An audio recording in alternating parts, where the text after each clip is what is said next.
보면은 그 군생활 한 36개월 하던 시절 말이죠. 그때 되면 그 남자들이 군대에 갔다 온 얘기를 이렇게 시작을 하면요. 그 스토리가 마치 거미에서 나오는 거미줄처럼 끝이 없어요. 계속 나옵니다. 계속 나와요. 아마 사회하고는 다른 군대라고 하는 특수한 문화 속에서 생활했고 또 사회에서 전혀 경험하지 못한 고생을 많이 했기 때문에 이야기거리가 굉장히 많을 줄 알아요. 그러니까 남자들 보면 군대 이야기, 요즘은 뭐 하도 휴가도 자주 나오고 그러니까 엄마들이 그런데요. 처음에 훈련소 마치고 자대 배치할 때는 울고불고 난리에 나더니만 하도 자주 나오니까 또 왔니? 뭐 그런데요. 근데 과거에는 뭐 교통도 불편하고 면회 가기도 힘들고 하니까 그 유명한 얘기 있잖아요. 원제, 인제, 뭐 원통 뭐 이런데 그 자대 배치 받으면 야 죽으러 갔다. 하루 만에 뭐 면회를 못 하니까 그 이제 이 더블백 메고 차에 실려서 자대 배치를 가면 원통에서 못 가겠네. 인제 가면 언제 오나. 에? 뭐 그러던 시절에 군대 얘기하면 막 그냥 끊임없이 막 나온다 그래요. 인간의 역사를 보면요.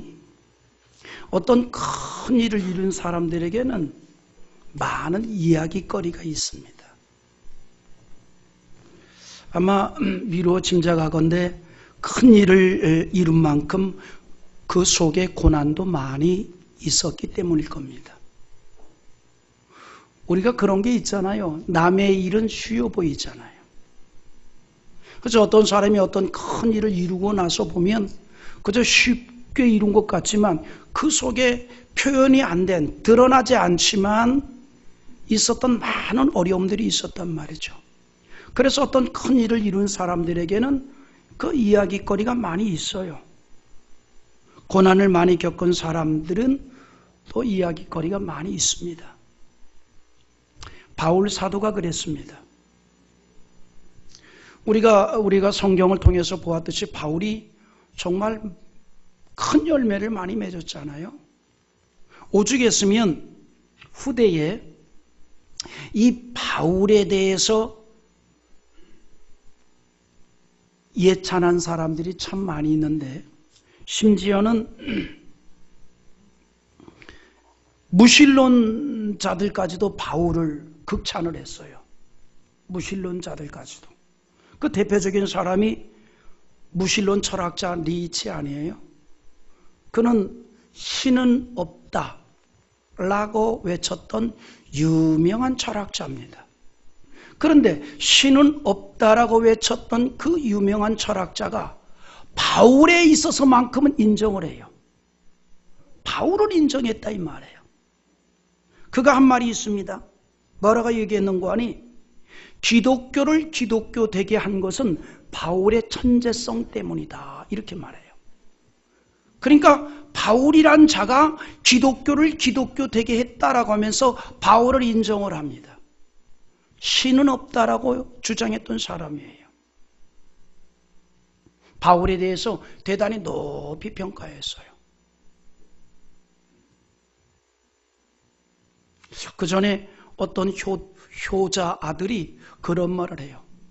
나는 아직 하나님이 계신지 안 계신지 잘 모르겠습니다.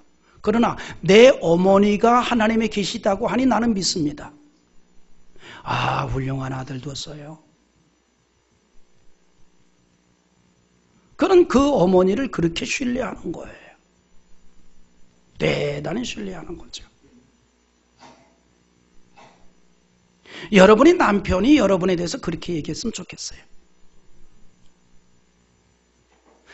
나는 하나님이 계신지 안 계신지 모르겠는데 내 아내가 믿는 하나님이라는 나는 믿을 수 있을 것 같다. 어째 근데 아멘 소리가 좀 가다가 좀 넘어지는 것 같아요. 유명한 역사학자 아놀드 토인비라는 사람이 있습니다. 그가 바울에 대해서 얼마나 칭찬을 했냐면 그런 말을 해요. 바울의 발길이 머무는 곳 그곳에는 어느 마을이든 그 어느 도시든 그 순간부터 그 마을 그 도시는 바울의 영향권을 피할 수 없다. 이렇게 얘기했어요. 바울의 영향권을 피할 수 없다. 그러면서 이런 말을 덧붙여요. 로마 제국이 바울의 복음 앞에 항복을 선언했으며 전 세계를 교구한 사람이 바울이며 작은 거인 바울만큼 세계 운명을 바꿔놓은 사람이 없다. 아주 극찬을 했어요.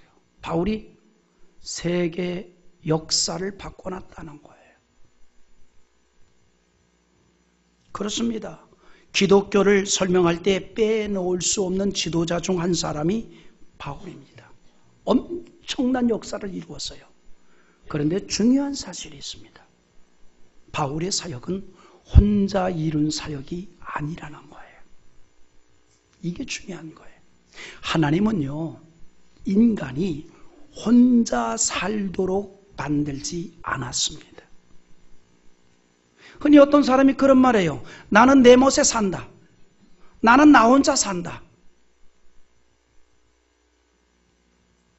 그 사람이 혼자 살 수 있는 거 아니에요?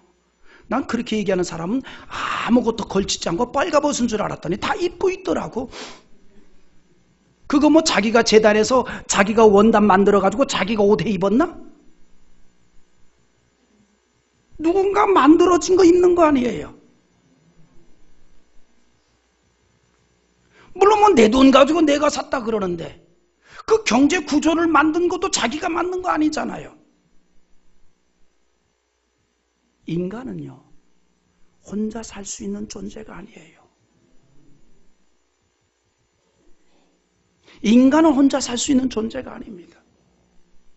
그저 나 혼자 살겠다 하는 사람은 저 무인도에 뗏목 타고 가서 그것도 배 타고 가면 안 돼. 그것도 남이 만들어준 배니까 안 되고 그것도 뗏목 타고 가서 빨가벗고 살아야 돼요. 그런데 그래도 잊지 못할 게 있습니다. 그 무인도는 누가 만들었는데? 하나님이 만들었잖아요. 인간은 혼자 살 수 있는 존재가 아니에요. 그래서 어떤 사람이 엄청난 어떤 일을 이루었다 해서 그 사람 혼자 한 거 아닙니다. 수많은 사람이 함께 협력했던 거예요. 교회도 마찬가지예요. 이야, 저 교회는 말이지 한 10만 명 모이는 그 교회 담임 목사래요. 와, 대단하다. 그거 혼자 한 거 아니에요. 여러분, 오늘 우리가 예배를 드리잖아요. 여러분 한 분 한 분이 모여서 예배를 드리니까 이 예배가 사는 거 아닙니까? 저도 인간인지라 무슨 갑자기 천재지변이 나가지고서 오늘 대표 기도하시는 장로님 한 분만 앉아있다면 내가 설교가 신이 나서 하겠어요? 아마 모르긴 몰라도 설교도 줄어들 거예요. 내가 싹군인가? 여러분 한 사람 한 사람이 모여서 예배가 사는 거예요. 인간의 역사는 혼자 이룬 역사가 없어요. 함께 이루어가는 거예요. 교회도 함께 이루어가는 거예요. 그래서 여러분 한 사람 한 사람이 대단히 소중한 겁니다. 그걸 우리가 인정해야 돼요. 그래서 우리 한번 해봅시다. 나도 소중하고 당신도 소중합니다. 그걸 우리가 인정해야 돼요.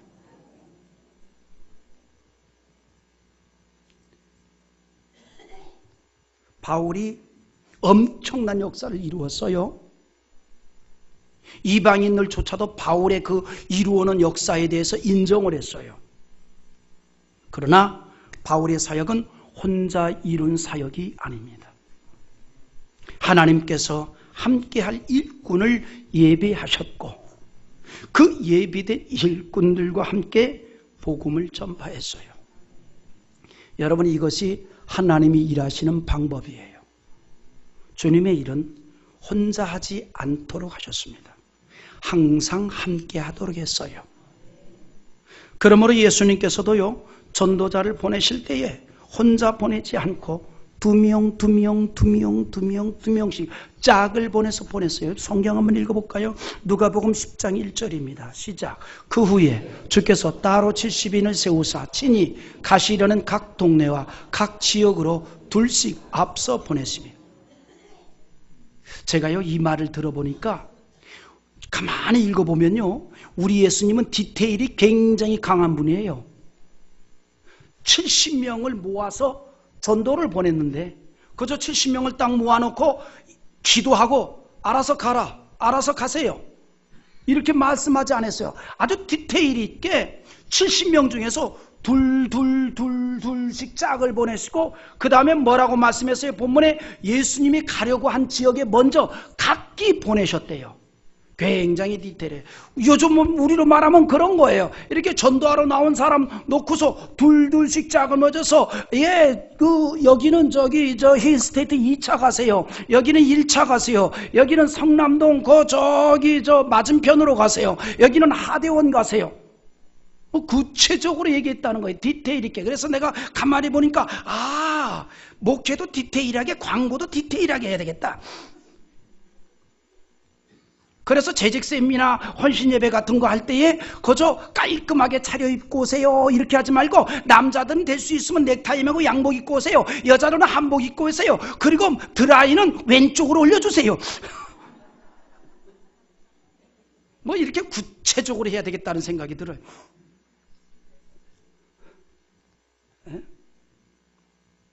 그리고 속눈썹이 자신이 없으면 부채라도 붙이고 오세요.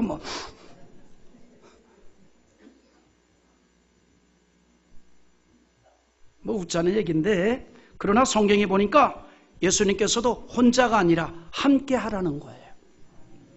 심지어 마태복음 18장 20절에 두세 사람이 내 이름으로 모인 곳에는 나도 그들 중에 있느니라 그랬습니다. 혼자 있는 곳이라 말하지 않았어요. 두세 사람이 이렇게 말합니다. 이처럼 하나님의 일은 함께 하도록 하였습니다.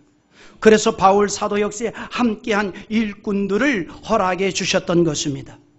뿐만 아니라 할 일꾼을 허락해 주셨던 주님은 바울을 통해서 이루시는 사역을 위해서 바울을 또한 지켜도 주었습니다. 오늘 본문에서 바울이 이런 간증을 해요. 뭐라고 얘기하는 거니? 17절 한번 읽어보시기 바랍니다. 시작. 주께서 내 곁에 서서 나에게 힘을 주심은 나로 말미암아 선포된 말씀이 온전히 전파되어 모든 이방인이 듣게 하려 하심이니 내가 사자의 입에서 건짐을 받았느니라. 바울이 이런 말을 합니다. 내가 사자의 입에서 건짐을 받았다, 이렇게 말합니다. 여기서 말하는 사자는 동물을 말하는 것이 아니라 바울의 사역을 방해하는 세력을 말하는 것입니다. 그의 발길을 넘어뜨리는 자들을 말합니다. 주님께서 허락하신 복음 증거의 사명을 믿음으로 감당하는 바울의 가는 길을 막는 것을 말합니다. 바울은 그런 일들에 대해서 18절에서 모든 악한 일이라고 표현했습니다. 그리고 그 모든 악한 일에서 건져주셨다는 거예요. 우리 18절 한번 읽어보겠습니다. 주께서 나를 모든 악한 일에서 건져내시고 또 그의 천국에 들어가시도록 구원하시니 그에게 영광이 세세 무궁토록 있을지어다. 아멘. 주님께서 사자의 입에서 건져주시고 모든 악한 일에서 건져주셨습니다. 무엇 때문일까요? 다른 거 아니에요. 바울이 감당할 사명 때문입니다. 바울의 영혼을 지옥에서 건져주신 주님은 이 땅에서 그의 인생을 모든 악한 일에서 건져주셨습니다. 그에게 허락한 사명이 있기 때문입니다. 여러분 마찬가지예요. 지옥 갈 우리가 주님의 은총으로 건짐을 받았습니다. 우리의 영혼이 구원을 받았습니다. 그런데 주님께서는 우리의 영혼만을 구원한 것이 아니라 이 땅에서 살아가는 동안에 우리 인생도 구원해 주시고 우리에게 귀한 사명을 주십니다. 근데 성경에 보니까요, 아주 소중한 약속을 우리에게 해주셨어요. 주께서 믿음으로 사는 하나님의 자녀들과 함께 하사 그를 모든 어려움에서 건져주신다는 거예요. 이사야 43장 2절에 있는 말씀입니다. 한번 읽어보십시다. 너가 물 가운데로 지날 때에 내가 너와 함께 할 것이라. 강을 건널 때에 물이 너를 침몰하지 못할 것이며 내가 불 가운데로 지날 때에 타지도 아니할 것이요 불꽃이 너를 사르지도 못하리니. 할렐루야. 여기서 강조한 단어가 있습니다. 내가 너와 함께 할 것이라. 이 땅에서 믿음으로 사는 성도에게 주신 하나님의 은총인 줄 믿으시면 아멘 합시다. 전능하신 하나님이 함께 하신다는 겁니다. 우리가 천국에 들어가는 그날까지 우리와 함께 하신다는 겁니다. 그러므로 18절에서 그의 천국에 들어가도록 구원하신다는 겁니다. 할렐루야. 왜 함께 할까요? 사명 때문입니다. 하나님의 영광을 돌리는 사명, 하나님을 영화롭게 하는 사명, 복음 증거하는 사명, 영혼을 구원하는 사명, 이 사명을 온전히 감당하여 하나님의 거룩한 뜻을 이루기 위해서 여호와 하나님이 함께 하신다는 겁니다. 그러므로 하나님이 나와 함께 하는 것을 경험하고 체험하기를 원합니까? 하나님을 영화롭게 하는 데 힘쓰십시오. 하나님을 영광 돌리는 데 힘쓰십시오. 주의 복음을 전하는 데 힘쓰십시오. 하나님이 나와 함께 하신 것을 체험하게 되는 줄 믿으시면 아멘 합시다. 자, 그런데 이 일을 위해서 주께서 바울을 지켜주셨어요. 악한 일에서 건져주셨어요. 사자의 입에서 건져주셨어요. 바울과 함께 해주셨어요. 그러나 앞서 말씀드린 대로 바울 혼자 그 사역을 감당한 것이 아니라 함께할 자들을 보내주셨다는 겁니다. 그런 바울에게도 때로는 함께했던 동역자 가운데에 안타까운 사람도 있습니다. 오늘 본문에서 보게 되는데 여러분, 바울의 사역에서 기억되는 인물들이 참 많이 있지요. 앞서 말씀드렸습니다. 바울이 홀로 그 모든 사역을 이룬 게 아니라 함께하는 동역자들과 함께 그 사역을 이루었기 때문에 바울의 사역에서 기억되는 인물들이 많이 있는데 특별히 오늘 본문에서 기억되는 인물이 있습니다. 그게 누군가 하니 데마라고 하는 사람입니다. 이 데마에 대해서 성경을 보면 굉장히 칭찬을 합니다. 항상 바울과 함께했던 사람입니다. 특히 골로새서 4장 14절에 보면 바울이 자기의 생의 마지막까지 곁에 머물면서 수고한 동역자를 말할 때 누가와 데마에 대해서 사랑을 받는 자라고 하면서 소개를 합니다. 사랑을 받는 의사 누가와 또 데마가 너희에게 문안하느니라 라고 표현을 했습니다. 초대교회 문서에 보면요, 그런 표현이 있습니다. 바울이 로마 거리를 걸을 때 오른편에는 누가가 있었고 왼편에는 데마가 함께 걸어갔다 그래요. 무슨 말입니까? 데마는 바울의 최측근으로서 바울 가장 가까이에서 바울의 사역을 도와 복음 증거의 열매를 맺어갔던 동역자였습니다. 바울이 있는 곳이라면 항상 데마가 있습니다. 믿음의 동행지였습니다. 바울이 왕성하게 주의 일을 하며 교회를 세울 수 있었던 것은 데마와 같은 헌신된 믿음의 동역자가 있었기 때문일 것입니다. 자, 그런데 오늘 본문에 보니까 그런 데마가 바울을 떠났답니다. 10절 한번 읽어볼까요? 다 같이 보겠습니다. 시작. 데마는 이 세상을 사랑하여 나를 버리고 데살로니가로 갔고 그레스게는 갈라디아로 디도는 달마디아로 갔고. 항상 바울이 있는 곳에 데마가 있었습니다. 바울이 복음을 전하는 곳에 항상 데마가 동행했습니다. 그런데 오늘 하나님의 말씀에 뭐라는 근거하니 데마는 이 세상을 사랑하여 바울을 버리고 데살로니가로 갔다 이렇게 말합니다. 데마가 왜 바울의 곁을 떠나 데살로니가로 갔을까요? 바울이 뭐라고 표현했는 거니 이 세상을 사랑하여 데살로니가로 갔다 그랬습니다. 그러면 이 말을 바꿔서 말하면 지금까지는 바울과 함께 주님의 일을 열심히 하던 이 데마가 신앙을 버리고 세상으로 갔다는 말일까요? 그건 아닙니다. 자, 이 데마가 간 곳이 어디라 그랬어요? 데살로니가입니다. 여러분, 이 데살로니가는 바울 사도가 활동하던 당시에 가장 믿는 사람들이 많은 도시가 바로 이 데살로니가예요. 그러니까 이 데살로니가는 안 믿는 사람 만나기가 어려운 도시예요. 다 믿는 사람들이에요. 이 데살로니가는 바울의 선교 역사 속에서 폭발적인 열매가 맺어진 곳입니다. 바울이 불과 6개월을 머물렀던 곳이거든요. 그런데 6개월을 머물면서 전도를 했는데 도시 전체가 복음화되는 그야말로 전도의 폭발이 일어난 지역입니다. 그러니까 믿는 자 만나기가 너무 쉽고 안 믿는 자 만나기가 너무 어렵다 이 말이죠. 그래서 심지어 바울이 데살로니가 교회에 대해서 뭐라고 얘기한 줄 알아요? 데살로니가 전서 1장 8절에 데살로니가 교회에 대해서 이렇게 얘기하는데 한번 읽어보십시다. 주의 말씀이 너희에게로부터 마게도냐와 아가야에만 들릴 뿐 아니라 하나님을 향하는 너의 믿음의 소문이 각처에 퍼졌으므로 우리는 아무 말도 할 것이 없노라. 이 말이 무슨 말이에요? 데살로니가의 성도들이 너무너무 믿음 생활을 잘한다는 거예요.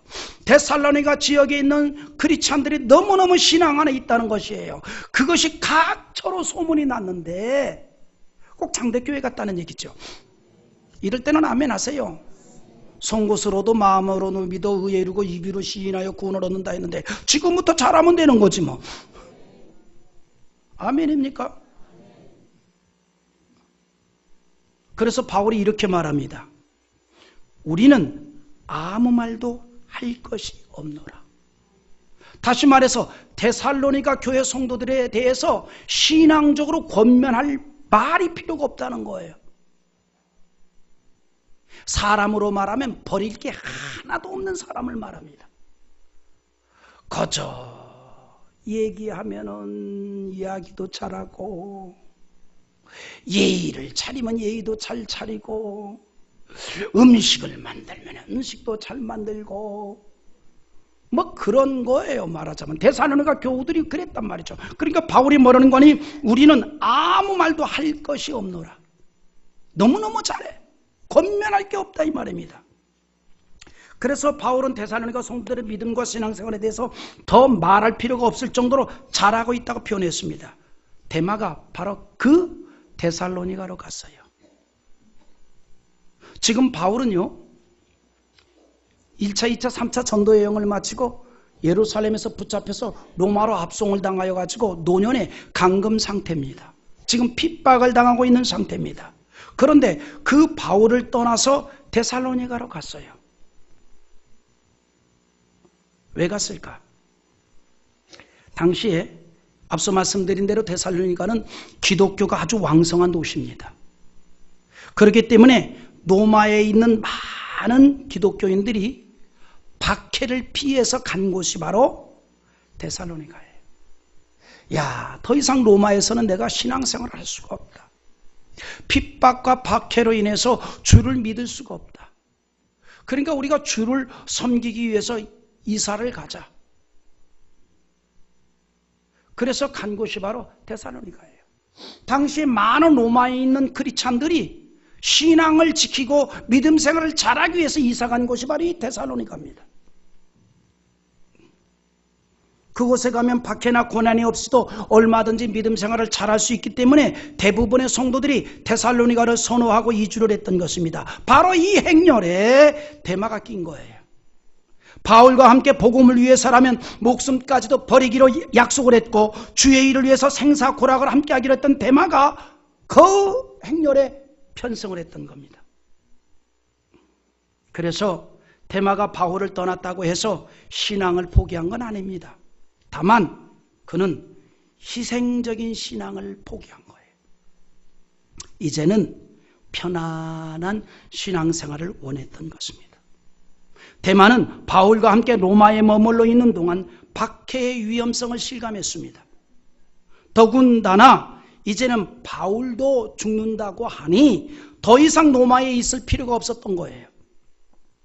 왜냐하면 자신도 희생을 당할 수 있기 때문입니다. 그래서 데마는 데살로니가를 선택했습니다. 다시 말해서 신앙을 포기한 것이 아닙니다. 그가 포기한 것은 고난과 함께 있는 신앙을 포기한 겁니다. 설교 중간에 죄송합니다. 이거 굉장히 중요한 거라서 잠옷실에 있는 그 온풍기는 온풍기 아닙니다. 그거 틀면 에어컨입니다. 그 아기가 감기 걸려 큰일 납니다. 그거 꺼야 돼요. 우리가 이 본당에 있는 시스템은 바닥은 여러분 이 보일러가 깔려 있어서 겨울에는 발바닥이 따뜻합니다. 잠옷실까지 그래요. 그리고 위에 매달려 있는 것은 온풍기가 아니고 에어컨만 나와요. 그거 켜놓으면 큰일 나요. 추워서 켜놨는데 그러면 아기가 감기 걸려요. 엄마 미워 그래요. 그리고 나머지 층에 있는 거는 에어컨과 온풍기가 다 통합되어 있는 겁니다. 그러니까 그 점을 아시고 그렇게 하면 좋겠습니다. 그죠? 다음 주부터는 좀 누구든지 일찍 와가지고 잠옷실에는 그 보일러를 그냥 바로 작동시켜서 그냥 팔팔 끓게 만들어 놓으세요. 감기 걸릴까봐. 그래요. 괜히 아기를 내가 사랑하는 척 하는 거야.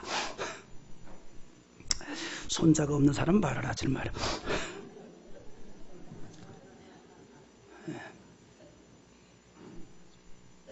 본문으로 갑시다. 그러니까 대마가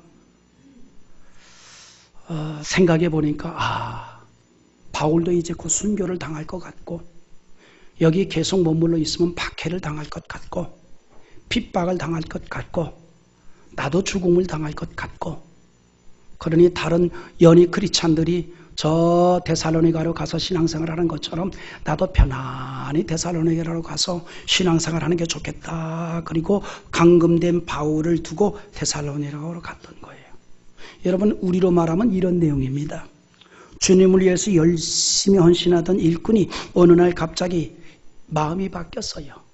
이제는 편안하게 신앙생활을 하고 싶다는 겁니다. 이제는 좀 쉬면서 신앙생활하고 싶다 이 말입니다.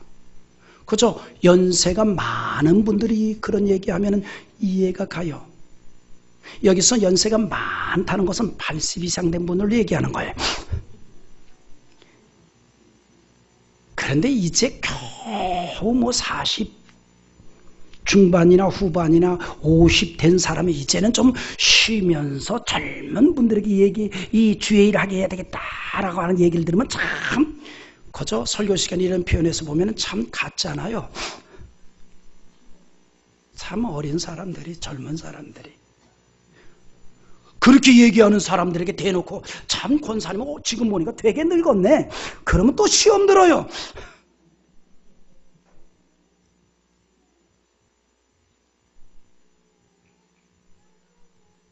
대마가 신앙을 포기한 거 아니에요. 고난스러운 사명을 포기한 거예요. 오늘 우리도 얼마든지 데살로니가로 가는 행렬에 탑승할 수 있어요.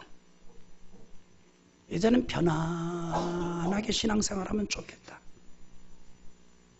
자, 그런데 오늘 본문에서 대마 이야기로 한다면 바울이 정말 섭섭했을 텐데 대마와는 반대로 데살로니가를 택하지 않고 핍박과 고난이 있는 노마를 택한 사람도 있어요. 11절 한번 읽어보겠습니다. 시작. 누가만 나와 함께 있느니라. 너가 올 때에 마가를 데리고 오라. 그가 나의 일에 유익하니라. 내용이 뭐예요? 누가는 그래도 내 옆에 있다. 그 다음에 이렇게 말합니다. 너가 올 때에 그랬어요. 그러니까 핍박 당하고 있는 바울의 곁을 떠나서 데살로니가 가는 자도 있었는가 하면은 핍박 당하고 있는 바울을 위해서 찾아오겠다는 사람도 있다는 거예요. 그게 누구냐? 디모데예요. 여기서 말하는 너가 올 때라고 말하는 이 수신자가 디모데입니다. 우리가 여기서 귀한 것을 보게 됩니다. 고난당하는 바울을 떠난 것 같지만 그의 곁에서 여전히 누가가 있었고 오히려 고난당하는 바울을 찾아서 노마로 오려는 디모데가 있었습니다. 중요합니다. 이런 분들이 있었기에 교회가 세워지고 복음이 전해지고 기독교 신앙이 개성이 되는 거예요. 그래서 바울이 그런 자들로 인해서 위로를 받습니다. 그리고 더욱 중요한 게 있어요. 그게 결론이에요. 여전히 그와 함께 하시는 주님을 보았습니다. 그래서 용기를 얻었습니다. 때문에 바울이 17절에서 주께서 내 곁에 서서 나에게 힘을 주심은 이라고 표현합니다. 주님이 내 곁에 계시다. 지금 바울은 감금 상태입니다. 그리고 그의 미래가 보이지 않습니다. 미래는 보이지 않은 것 같지만 주님은 보였습니다. 그래서 주께서 내 곁에 계신다 그랬습니다. 사랑하는 성도 여러분, 주님이 보이기를 바랍니다. 주님이 여러분 곁에 계십니다. 그냥 서 계시는 것이 아니에요. 사랑으로 품어주십니다. 그래서 이사야서 46장 4절에 뭐라고 얘기한 줄 알아요? 우리 한번 읽어보겠습니다. 시작. 너희가 노년에 이르기까지 내가 그리하겠고 백발이 되기까지 내가 너희를 품을 것이라. 내가 지었은즉 내가 업을 것이요 내가 품고 구하여 내리라. 이 말이 무슨 말입니까? 하나님께서는 우리가 노년이 될 때까지, 백발이 될 때까지 어머니가 아기를 업어주고 품어두듯이 우리를 업어주고 품어주신다는 겁니다. 여전히 나의 곁에 계시고 나를 품어주시고 내 삶을 모든 악한 것에서 건져주신다는 겁니다. 누가 이런 하나님을 만날 수 있는 줄 아십니까? 신앙으로 살면 됩니다. 믿음으로 살면 됩니다. 하나님을 영화롭게 하면 됩니다. 영원 구원의 위대한 사역에 동참하면 됩니다. 여러분과 함께 하시는 그 하나님을 여러분의 삶의 현장에서 경험하게 될 줄 믿습니다. 오늘 이 말씀 붙잡고 우리 한번 주여 삼창하시고 동성으로 기도하겠습니다. 주여 주여 주여 자비로우시는 아버지 하나님, 하나님의